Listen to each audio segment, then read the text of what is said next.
All right, welcome back to the Unnamed Cybersecurity Podcast. I'm Chris. I have Bob and Carl with me today. Matt decided to exit early because, well, unfortunately, he's sick.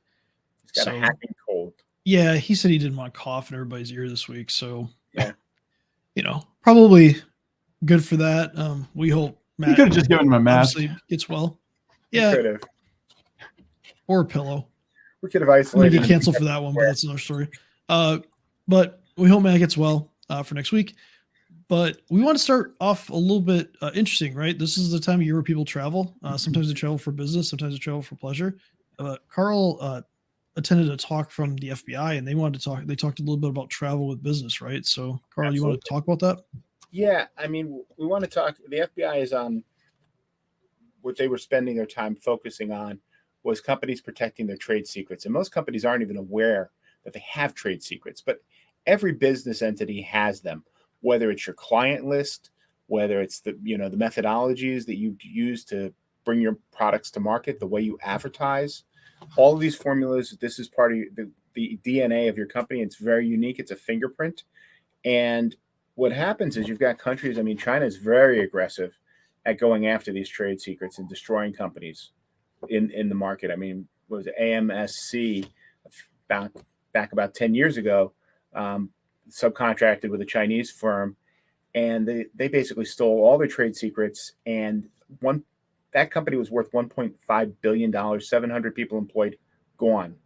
They basically worked with wind turbines. So, I mean, this is very dramatic. This doesn't take much, unfortunately, when you're dealing with this. So one of the things that they mentioned is if you're going to any country first of all, if you're going traveling abroad, you don't have the same safeties that you have in the U.S. But that even said, if you're going to totalitarian regime, a totalitarian regime that, is really interesting on the tourist map, Romania, you wanted to go to India, one of these countries here. Not to mention also, the big three, which are China, Russia, and Iran for obvious reasons. You've got to assume that everything that you're sending via information is going to be that they're going to be listening in and looking for that data, and they may be targeting you depending on the size and scope of your company. So if you're on something, you're sending out press releases on successful deals and stuff like that, they know who you are. And so some of the things that they were suggesting, strongly recommending, they weren't really suggesting it, was if you're going to travel, bring burner equipment, meaning that means that you go to like Walmart, you buy the cheapest Chromebook, get a flip, track phone or cheap Android flip phone. Well, if I forget, I'm aging. Obviously, I'm not a young whippersnapper like you, Bob. But well,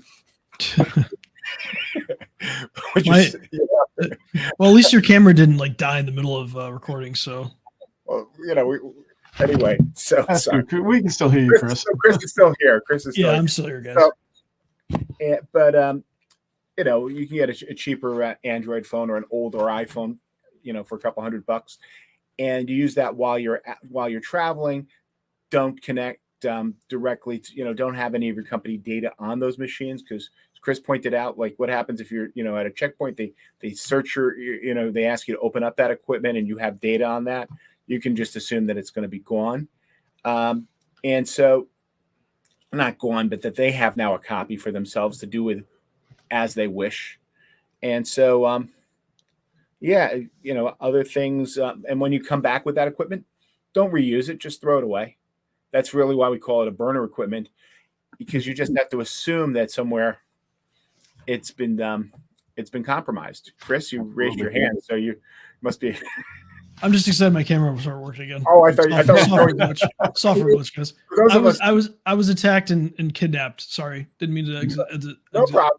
For those of you watching at home, we always have trouble figuring out who speaks next. So I thought Chris was going to the hand raising system. No. I'm in a foreign country right now, and I was just kidnapped and my data was stolen. Sorry. Your session was hijacked, and now we have the AI Chris on stage instead. Yeah, this is not me. Anyway, that's a topic for a totally different podcast.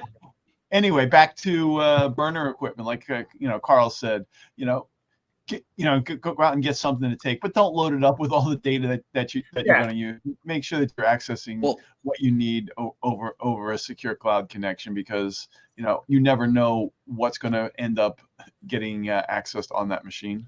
Well, this isn't specifically to your travel point, Carl, but it's something similar. Is what about conducting business in other countries? So let's say that you want to hire talent that's in a country that you're not sure if it, like, maybe the labor's cheap, but do you want your data actually to be accessed there, or do you want the data to only be accessed from like the United States? Mm-hmm. Because the same rules will apply, right? What happens if you're sharing your data with somebody and they just decide to, I don't know, steal it and sell it to the highest bidder, right? Yeah. It's so full disclosure, I had a conversation with a prospect yesterday that they're doing this. They're hiring talent from outside the United States. Is that you getting rated, or is that me getting rated? When I talk about these things, the FBI comes in nuts. Yeah. But going back to the prospect I was talking about, they hire talent outside the United States, and they resell services to companies inside the United States where they get their data accessed. So we talked to them because we helped them onboard one of technically our customers, and it was like interesting. Let's just put it that way. So now we're in talks with them to see how we can help them improve their security, because they're selling to other people. So I don't want to go into the type of businesses or anything like that, but there's some sensitive data there that could be, if it got in the wrong hands, could be used for bad, right? So it always comes back to the supply chain, the potential of a supply chain attack. Yeah. I mean, I was in Mexico, Angie and I went to Mexico a couple weeks ago, and I didn't bring anything work related with me. I would remote back in the United States for a couple of things, even though I was on vacation. I mean, we're all business owners, so are we ever really completely on vacation? Yes, no, yeah, I had fun, but we shot the podcast, or I shot the podcast while I was there too, so that was fun. Yep. But absolutely. On that note, if you are going to another country, to Carl's point, be careful with what you bring, because if you get seized in that other country, what could be potential loss, I guess, to your business. Did they talk about anything else specifically? No, that was generally that. I mean, they have a couple other hints here. Just these are more personal safety things. Don't leave drinks unattended. Avoid, don't carry a lot of cash. These are, the common sense stuff that you should be aware of. Don't beware of.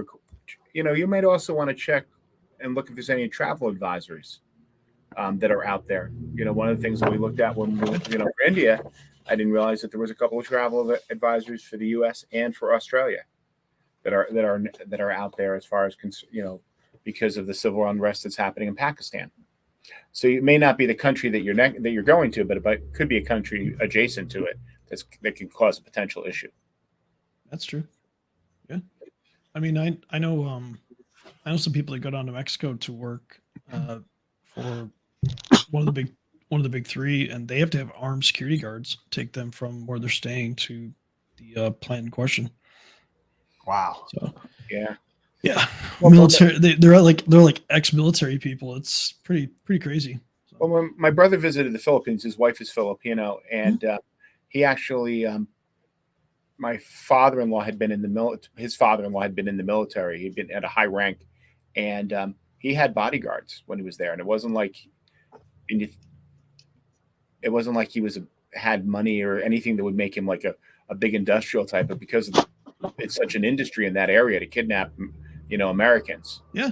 And unfortunately, not all of us are flush, have the $20,000, $40,000 that they're making demands on. And those things end, unfortunately, terribly. 20,000, dude. So my cyber insurance, this is funny. I actually joke with my employees on this. We have $50,000 aggregate for kidnapping. Oh, I remember that. I'm like, okay, so it's $50,000 aggregate for the year, right? So I told them specifically, if you get kidnapped, what? So would be kidnapped once a year. Now, now it's a great time because you can be kidnapped in December. Your policy switch over, and you get it's $100,000. Yeah, you just have to pay it before the end of the year, and they have to get it back, right? Double down. Yeah, we're getting half of you back December 31st, but the other half we get back on January 1st. Wait, what? That doesn't make sense. Anyway, it was aggregate, right? So I'm like, first of all, why is this in my cybersecurity insurance? Like, for real? Like, why is this in here? And then I was like, okay, if you get kidnapped, we just have to make sure that your ransom is low enough that we can at least stack this, because the first person who gets kidnapped, if I pay all 50,000, I'm sorry, next person up, sorry, can't pay it. But I figured we'd bring some levity to kidnapping, which might get me canceled there too. So I'm going. We've met with Chris Voss a couple of years about. Oh yeah. And the interesting thing that he was, being a U.S. citizen, what the government will do for anybody who gets an issue like this abroad, they will, our government, say what you like about America, we protect our citizens abroad. Try to anyway. We try. Oh, I froze again. I know. My camera's killing I me. thought you just had that great face of approval that was stuck there. No, sir. I'm having some fun technical difficulties too. Probably that Chinese. You're gonna have to get that iPhone back out and start doing the. No, it's called Nvidia's doing me dirty right now with broadcast. You sure that's not a Huawei camera you got there on the? No, it's a Canon. It's a Canon camera. Yep. Oh, there's your... So it's Nvidia broadcast is just like totally playing with the day. I just flip camera and come back. So anyway, let's move on to some more fun. We've talked about kidnapping, and I've made fun of kidnapping, so that's going to give me data theft and trade secrets and data theft and trade secrets. Yep. Let's bring something cheery, Chris, to the table. Yeah, this is going to be a fun one. So there's ransomware as a service operators out there, right? And some of the big ones that we see are Black Cat / LV, same one. They've hit a lot of places, MGM being one of them. They hit hospitals, everything like that. There's one called No Escape, and similar situation. And then there's the one that's Lockbit. Lockbit is huge. Like you see a lot of victims from Lockbit, everything. Well, it turns out that it looks like No Escape may have just executed an exit scam where they just stole deposits and possible payouts to operators. Just went 0 dark 30 and just took the money, right? So who do they take it from, Chris? From people that are deploying their ransomware. They just took their deposits. The bad guys, just so people understand, you've got the guys who write the programs. Yeah, write the ransomware and then sell it. Write the ransomware like Black Hat and the other guys, No Deposit. Or, I'm sorry, was it No Deposit or No Escape? Lockbit does the same thing. There's a ton of these. A couple of companies, that's their industry. They they're programmers. They write the code, and then you've got people like Scattered Spider. So bad guys targeting bad guys. Well, bad guys targeting bad guys at the higher levels. These are the programmer bad guys who write the code so that the lower levels can execute the codes. Supply chain, baby, like you talked about. Supply chain, it's all about it. It's all about, like, so they'll write the code and they'll get the payouts and then they pay out to the operator, but the operator has to gain access and actually run it. And sometimes they'll offer like ancillary services, like specifically in LV situation, they'll help you deploy some of it if you get that initial access. Yeah. So LV's support centers and everything. That's a full. Yeah. And then so No Escape thing looks like they did an exit scam. The same week, LV's dark website went dark. Like it went offline. Like they got suffered with a DNS attack or something like that. Either that or it looked like maybe a government agency might have seized where their servers were. Okay. It wasn't specific. We don't really know. The dark website came back, but all the data was removed, and some of their negotiation URLs were not working. Some were, some weren't. So some negotiations just got halted in the middle of this. Yeah, bad for business, right? But Lockbit's like, yo, come on over to us. So now they're trying to take all these people. Now, No Escape, if they really did an exit scam, like they're gone. They got their money, they're gone. It doesn't look like LV did that. It just looks like they had some technical difficulties, maybe some, like I said, legal stuff or whatever. Explain for an exit scam. So so they take deposits on this, and they took deposits and payouts. Like people would have paid them, and then they're supposed to pay out their affiliates, the people who actually did the ransomware. Yeah, they just Took they took just all decided of not it. to do that. So instead of splitting it 50-50, they just split it 100% zero. Yeah, it's kind of like let's say you get in with a private equity firm, right? Yeah. And you give a bunch of money to a private equity firm, and they end up making a bunch of money, and then they just decide not to pay it to their members and just leave the country. So it's like a Ponzi scheme. Kind of, yeah. You would expect honor amongst thieves, man. You'd really expect that. For so surprising. Unless you got enough money, you're gonna disappear. But so Lockbit They started will posting stuff. disappear eventually.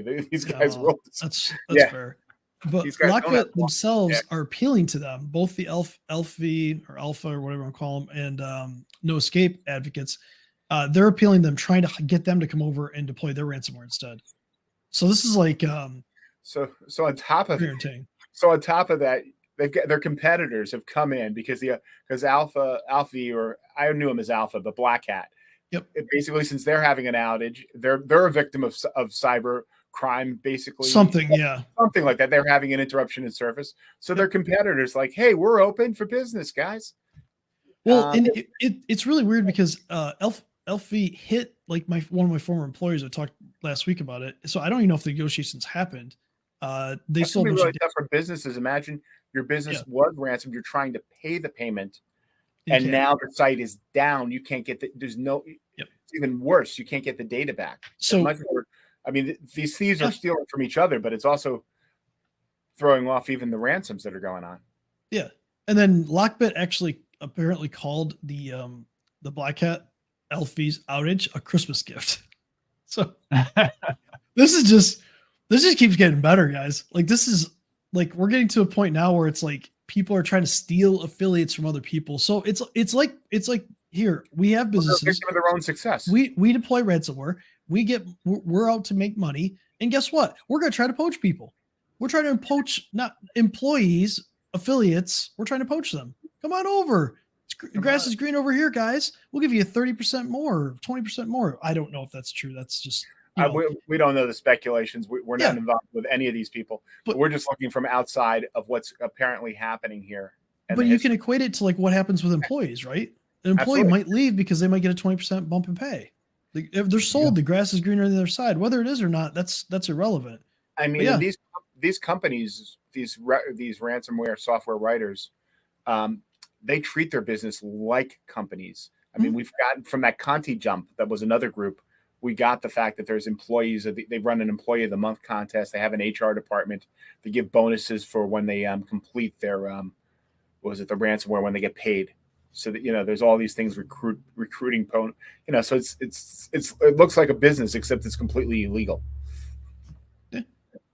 So welcome to the exit plan year. So I think it's kind of funny in one sense. It's not. I mean, no, this is funny from the standpoint of like if you're a victim of this is terrible. That's horrible. But it gives us a little bit of insight into just how fragile like this entire thing can be. It's no different than your company or somebody else's company. You could have something like this happen, like an outage or something like that could really cause your business problems.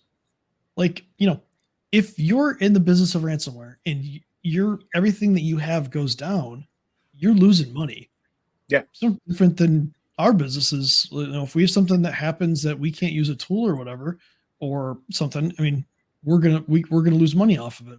So something to keep in mind around the holidays. Calling it a Christmas gift by Lockbit is just kind of funny. There you go. But be safe out there. Obviously, if you travel, make sure you have more than $50,000 in kidnapping insurance because absolutely you never know. And get your burner equipment. And one more point, just to Chris's point, just real quick. I won't take the good thing. The thing to look at is Alpha had the outage and BitLock took advantage. This is the reason why you, as a company, you want to have cybersecurity. You want to be secure in your business because it does create a market advantage. Unfortunately, if all of a sudden your competitor falls as a victim, and I'm not wishing that your competitor is, I'm not saying that you want to wish ill, but if they fall to that, they become a victim of cybercrime or an internet, infrastructure disruption, it's going to benefit you because how quickly is another, we see this time and time again. It's 60 months to a year before business returns to normal to the competitor. If they return. If you're lucky. No. And one more piece of news just kind of came out, and we'll kind of end on this. Is Microsoft Digital Crimes Unit. Yeah. Which is funny because Microsoft has a digital crimes unit. We don't talk about this much, but they were able to get a court order, and they seized multiple domains from a Vietnamese-based cybercrime group. They were called Storm 1152. That was the Microsoft name. They had registered over 750 million fraudulent accounts with Microsoft, and they were selling them for millions of dollars to other cyber criminals. They were even selling how to bypass the automatic CAPTCHA stuff. But 750 million fraudulent accounts. It's mind-blowing. Think about that. Mind-blowing. Yeah, and then how to basically bypass it and create new ones. So, and you say, oh, we got these 750 million, but there are other operators out there who are going to either step up or are doing the same thing. Oh yeah, yeah. So they seized their domains. I think they've identified.